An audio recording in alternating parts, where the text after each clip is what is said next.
Welcome to Sweet Life Beat Life. We hope this video helps. In this video, I will explain how to play Luigi's Mansion 3. First, familiarize yourself with Luigi's basic movements and how to use his flashlight.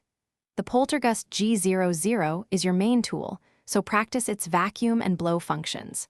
You'll start on the first floor of the Last Resort Hotel, where the tutorial guides you through initial steps.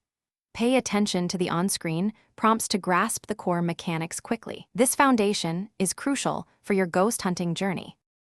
Once you encounter ghosts, the real fun begins. To catch a ghost, first stun it with a flash from your straw bulb.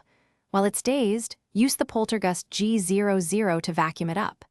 The ghost will try to escape, so pull in the opposite direction to wear it down. Once its health reaches 0, you can slam it repeatedly by pressing the button. This technique is essential for clearing rooms and progressing through the hotel. Beyond ghost hunting, exploration and puzzle solving are key.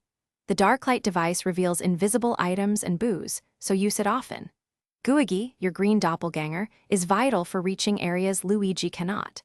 Switch between them to solve environmental puzzles and activate mechanisms.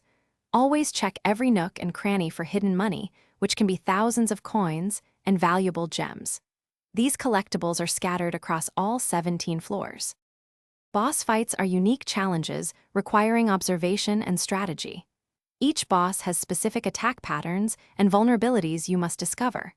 Don't be afraid to experiment with your Poltergust's abilities and Gooiga's help. Remember to upgrade your Poltergust G00 at Professor E. Gadd's lab to enhance its power and range. For more great deals, and to check out the Echo Dot smart speaker, be sure to look at the link in the description below. Keep exploring, and you'll save your friends in no time. Thanks for watching. Consider subscribing if we helped you.